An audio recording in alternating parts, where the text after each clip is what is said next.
नमस्कार, एक बार फिर से बहुत स्वागत है आप सभी का जनतंत्र टीवी पर। आपके साथ मैं हूं शिवानी ठाकुर।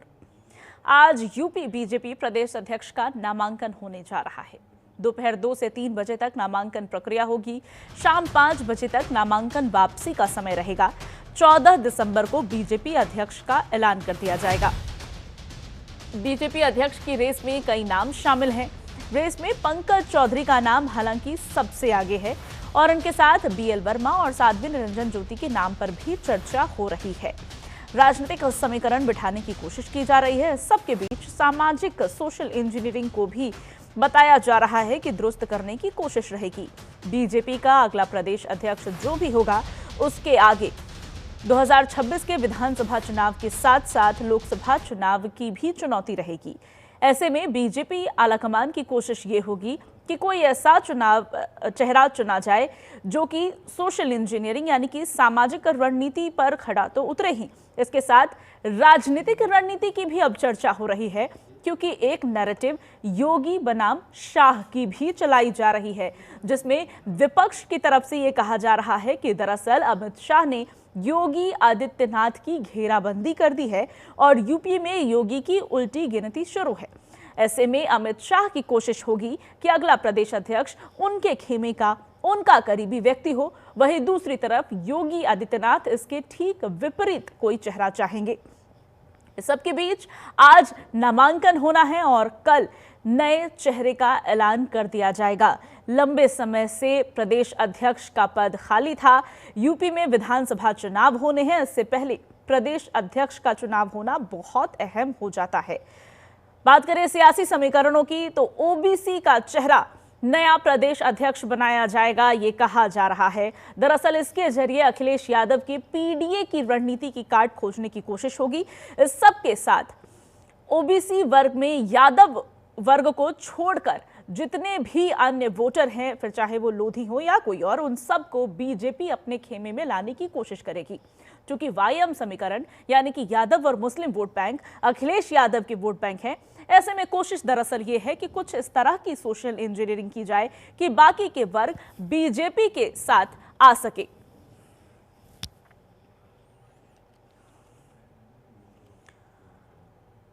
और इसी पूरे मामले पर हम चर्चा करेंगे। हमारे साथ मेहमान जुड़ गए हैं।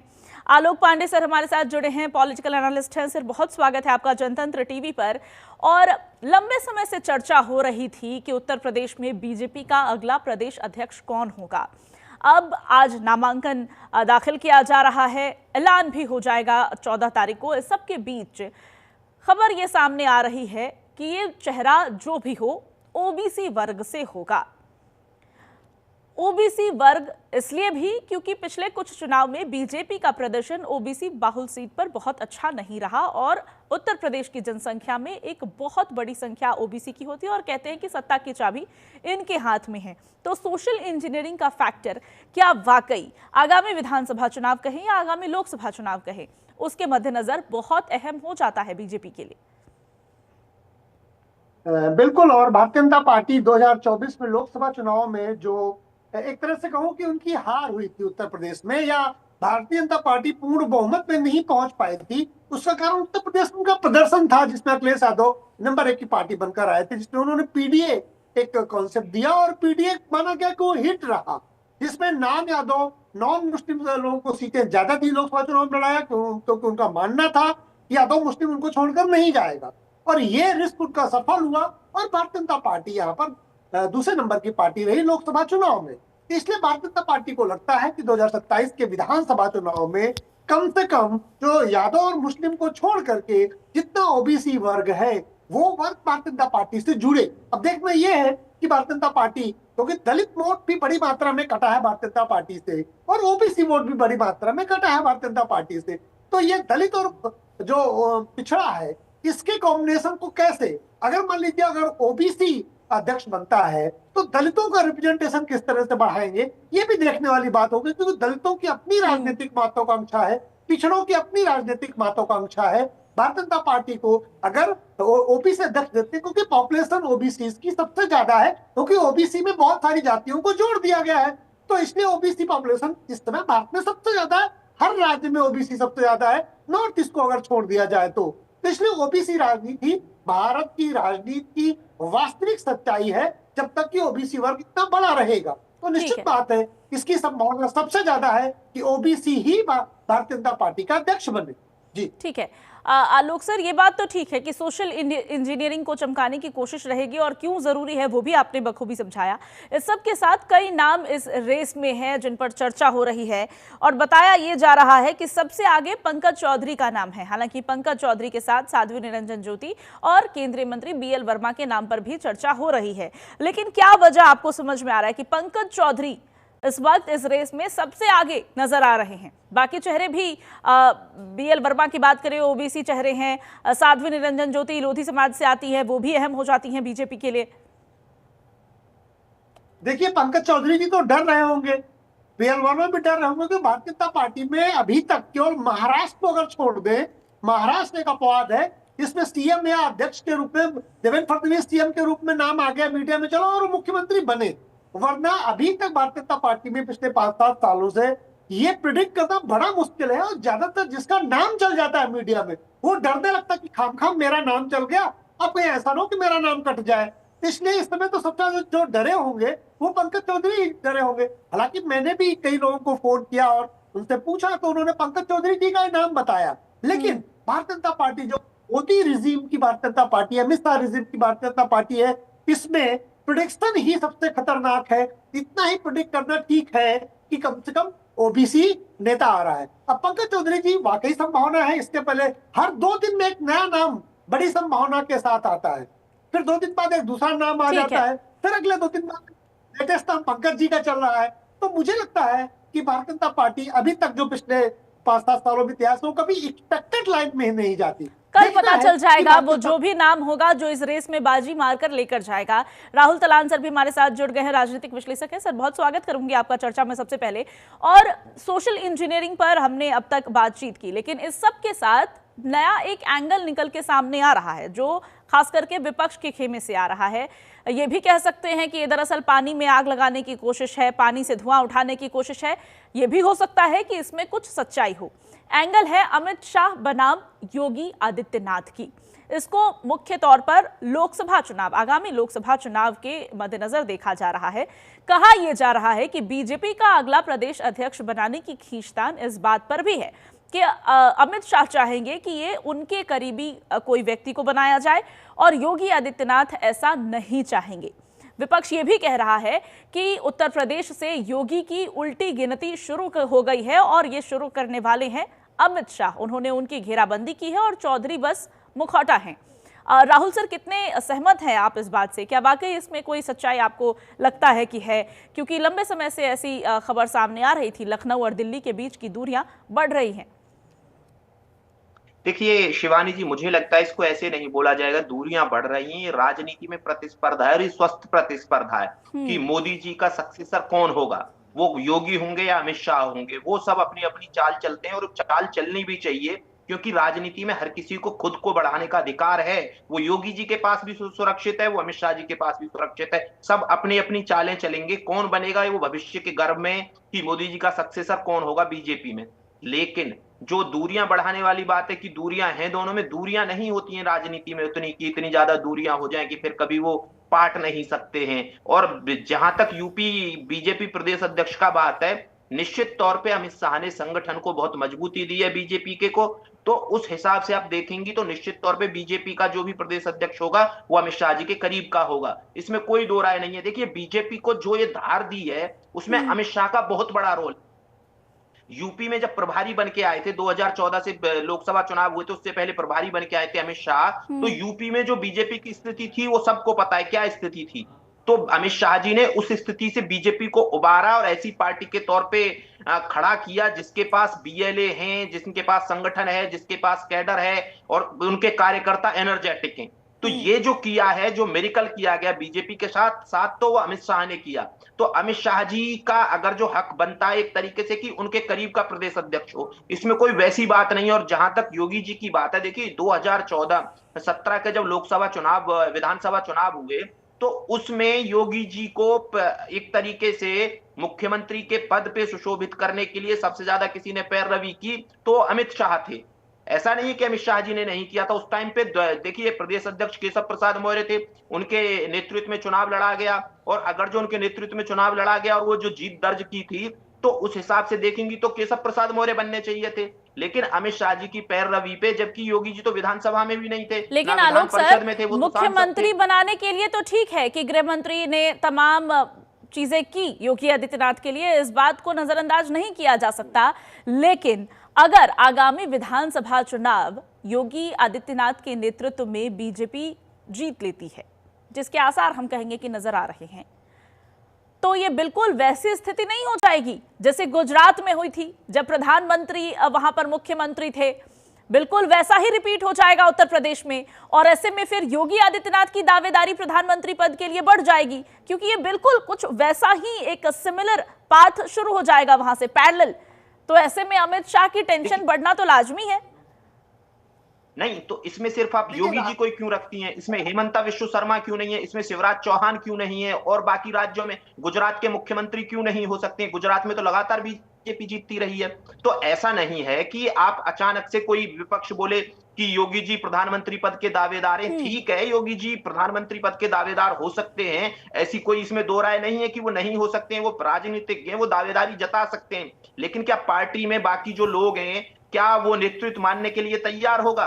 देखिए, आप निश्चित तौर पे, ऐसा नहीं है कि योगी जी एकमात्र ऐसे मुख्यमंत्री हैं बीजेपी के पास जिनका लंबा कार्यकाल है। बीजेपी के पास कई सारे ऐसे नेता हैं जिनका लंबा कार्यकाल रहा है। आप सोचिए कि बीजेपी शिवराज चौहान जी जैसे नेता को केंद्र में लेके आ सकती है, जिनके नेतृत्व में लगातार बीजेपी ने एकदम बहुत अच्छे चुनाव लड़े और लगातार जीत दर्ज की। तो लेकिन राहुल जी, इस बात से भी इनकार नहीं किया जा सकता कि प्रधानमंत्री मोदी के बाद कोई बहुत बड़ा चेहरा जिसकी बहुत बड़ी पैठ जनता में अगर है तो वो है योगी आदित्यनाथ। और यही वजह है कि जब बिहार में भी विधानसभा चुनाव होते हैं, वहां पर प्रचार करने के लिए जब योगी आदित्यनाथ पहुंचते हैं तो अलग ही नजारा वहां नजर आता है। योगी मॉडल की वहां चर्चा होती है, और उत्तर प्रदेश के योगी मॉडल पर अगर बिहार में बीजेपी को वोट मिल रहा है तो इससे अंदाजा लगाइए कि योगी का चेहरा कितना बड़ा हो जाता है। और क्यों इस बात की चर्चा हो रही है तमाम चेहरों के बावजूद कि योगी अगले प्रधानमंत्री के ऑल्टरनेटिव हो सकते हैं, और यही वजह है कि प्रदेश अध्यक्ष के चुनाव से पहले भी यह चर्चा तेज हो रही है कि अमित शाह खेमे की बात और योगी आदित्यनाथ खेमे की बात, ये नैरेटिव भी अब मैदान में है। आलोक पांडे सर के पास चलेंगे, वो कुछ कहने की भी कोशिश कर रहे थे। और सर, कितने सहमत आप हैं राहुल सर से, या इसके अलग आप कुछ अलग पर्सपेक्टिव देना चाहेंगे इस परिस्थिति पर? देखिए, अगर कोई एनालिस्ट दोनों एक ही जैसे मत पे आ जाए तो मजा किरकिरा हो जाता। मैं तो मानूंगा कि मुख्यमंत्री तो शिवराज सिंह ज्यादा सीनियर थे या इक्विवेलेंट थे, बड़े राज्य के मुख्यमंत्री थे मोदी से, तब भी वो प्रधानमंत्री पद के उम्मीदवार नहीं बने। प्रधानमंत्री पद के उम्मीदवार के लिए केवल कितने लंबे समय तक मुख्यमंत्री रहना यही नहीं है, उसके जनता के साथ क्या डिमांड है। मोदी जी क्यों प्रधानमंत्री बने थे? उस समय तो अटल आडवाणी जो आडवाणी जी का युग था, उसमें नहीं चाहते थे कि मोदी जी के नाम पर सहमति बने, लेकिन जनता की डिमांड थी और मोदी जी उस डिमांड के आधार पर आए थे। मोदी जी प्रधानमंत्री जब तक है कोई डिस्प्यूट नहीं देश की जनता में, लेकिन उसके बाद अगला प्रधानमंत्री कौन बने, इसमें पार्टी की बात अलग है और जनता के दिमाग में कोई नेता अलग है। पार्टी में हो सकता है अमित शाह जी का नाम भी आए, लेकिन रियल में क्या है कि मोदी के बाद देश की जनता योगी को प्रधानमंत्री के रूप में देखना चाहती है। ये एक बड़ा वर्ग, एक और है योगी के साथ। मैंने बिहार में बहुत जगह उनको कवर किया। योगी के साथ जो कनेक्ट है जनता का, वो जो फील है, वो और मोदी के सिवा फिर केवल योगी आदित्यनाथ जी के साथ है। पूरे भारत में मोदी के बाद अगर कोई डिमांडिंग नेता है, मोदी के बाद अगर सर्वस्वीकार्य नेता है आज की डेट में, तो फिर योगी आदित्यनाथ जी हैं। ये भी एक बहुत बड़ा वर्ग। अच्छा आलोक सर, निश्चित तौर पर आप राहुल सर से अलग पर्सपेक्टिव रखते हैं इस मुद्दे पर। ऐसे में चलिए अब बात उस मुद्दे की कर लेते हैं जिस पर दरअसल हम चर्चा करने बैठे हैं। अभी जब प्रदेश अध्यक्ष का चुनाव होना है बीजेपी में, आप समझते हैं कि अमित शाह वर्सेस योगी आदित्यनाथ का जो नैरेटिव है, ये फैक्टर इसमें लागू होगा? बिल्कुल लागू होगा। और अगर भारतीय जनता पार्टी को 2027 जीतना है उत्तर प्रदेश में, तो अपने मुख्यमंत्री के अगेंस्ट जो व्यक्ति हो, जो उनकी पसंद करना हो, क्योंकि ऐसा नहीं हो सकता कि एक पार्टी में सारे लोग सबको पसंद करते हैं, घर में नहीं पसंद करते। एक पार्टी तो बहुत बड़ी चीज है। तो योगी आदित्यनाथ की कंसेंट से और उनकी भी इच्छा हो उस व्यक्ति के लिए, इतना समय क्यों लग रहा है उत्तर प्रदेश प्रदेश अध्यक्ष का चुनने का? क्योंकि कहीं ना कहीं ऐसा लगता है कि जो व्यक्ति योगी आदित्यनाथ जी को पसंद है वो नहीं केंद्र सर, में और अमिताजी को उत्तर पसंद नहीं प्रदेश है। में तो इस बात में कोई संशय ही नहीं है कि पार्टी के भीतर बीजेपी में जब प्रधानमंत्री पद पर मोदी के जगह की बात आती है तो सब कुछ ठीक नहीं है। जब बयान सामने आते हैं, जब केशव प्रसाद मौर्य कहते हैं कि संगठन सरकार से बड़ा होता है, तो ऐसे ही समय पर सब कुछ साफ हो जाता है। बहुत क्लियर पिक्चर है, वो समझने वाले बहुत इशारों को समझ जाते हैं, और राजनीति तो इशारों में ही होती है, और यही परीक्षा होती है कि किसकी समझ में कितनी बातें आ रही हैं। राहुल सर के पास चलेंगे। राहुल सर, पीडीए की रणनीति पर अब चर्चा करना चाहेंगे। अखिलेश यादव के पीडीए का कार्ड ढूंढने की कोशिश बीजेपी लंबे समय से कर रही है। लोकसभा चुनाव में जो नतीजे सामने आए थे उसमें हमने देखा कि अखिलेश यादव का ये फॉर्मूला बहुत कारगर साबित हुआ, और अब ये चीज बीजेपी नहीं चाहेगी कि रिपीट हो। क्या प्रदेश अध्यक्ष का नया चेहरा जो भी होगा उसके जरिए पीडीए की रणनीति का कार्ड ढूंढने की भी कोशिश होगी क्या? निश्चित तौर पे देखिए, जो लोकसभा 2024 में प्रदर्शन किया उत्तर प्रदेश में बीजेपी ने, वो बहुत निराशाजनक था बीजेपी के पॉइंट ऑफ व्यू से। तो उस हिसाब से आप देखेंगी वो अखिलेश यादव अपने कार्ड चलेंगे, इसमें कोई शक नहीं है कि वो पीडीए वाली चल रहे हैं, चाल चल रहे हैं, लेकिन बीजेपी को भी कोई नैरेटिव खोजना होगा पीडीए को खत्म करने के लिए।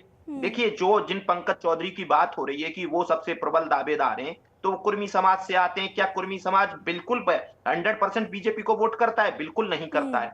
वो बढ़ता है, आधा आधा बढ़ता है। बहुत ऐसे क्षेत्र हैं जहां कुर्मी समाज वोट नहीं कर रहा है, जैसे बनारस में कुर्मी समाज ने वोट किया बीजेपी को, लेकिन आप देखेंगे बराबर में चंदौली में नहीं किया बीजेपी ने। बाकी और जो पूर्वांचल की बेल्ट है, बिल्कुल नहीं किया गया, वहां कुर्मी समाज ने नहीं किया, समाजवादी पार्टी को वोट किया। तो कुर्मी समाज का अगर जो वो लेके आते हैं, प्रदेश अध्यक्ष लेके आते हैं, तो सवाल ये है कि पंकज चौधरी का कितना प्रभाव होगा। क्या पंकज चौधरी का पूरे कुर्मी समाज पे प्रभाव है? वो बड़ी बात हो जाएगी। और मुझे लगता है कि अगर जो पंकज चौधरी बनते हैं, तो मुझे नहीं लगता है कि वो कुर्मी समाज के सर्वमान्य नेता हैं अभी। तो इस पे कोई डाउट नहीं होना चाहिए।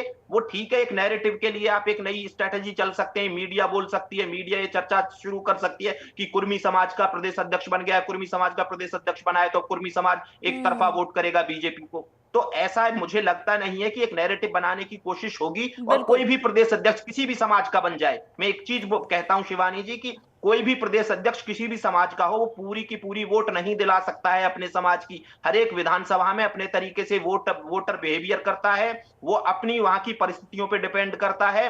वो एक बड़ा नैरेटिव बनाने की कोशिश हो जाती है मीडिया के थ्रू कि भाई पूरा ये समाज इसकी तरफ चला जाएगा। तो कोई भी समाज, अगर जो आप देखेंगी, अगर जो जो जब लोकसभा का डेटा अगर जो देखें, जो चुनाव परिणाम आए थे, फॉर्म 20 देखेंगी आप, तो वहां गांव-गांव जाके आप देखें और स्टडी करें तो पता चलता है कि किसी एक समाज ने एक तरफा वोट नहीं किया है किसी पार्टी को। मुसलमानों को छोड़कर, यादवों को छोड़ के, यादव और मुसलमानों ने एकदम स्ट्रेटेजिकल वोटिंग की समाजवादी पार्टी के पक्ष में। बाकी कैंडिडेट के हिसाब से भी वोटिंग हुई हर एक लोकसभा के क्षेत्र में, बिल्कुल और राहुल वैसे सर, ही हर यहाँ एक मैं आपसे विधानसभा में पूरी होगी। तरीके तो से पीडीए सहमत का हूँ। जो नैरेटिव है वो बहुत कमजोर नहीं है इस वक्त। बिल्कुल बिल्कुल राहुल सर, यहाँ मैं आपसे पूरी तरीके से सहमत हूं, क्योंकि कहीं ना कहीं जैसा कि आपने कहा, मैं इस बात से बहुत सहमत हूं, और जब से ये चर्चा हो रही है मैं भी लगभग यही बात कहते आ रही हूं कि केवल किसी एक वर्ग विशेष का चेहरा ढूंढ लेना सॉल्यूशन नहीं है इस बात का कि वो वर्ग विशेष का पूरा वोट आपकी तरफ लेकर आएगा।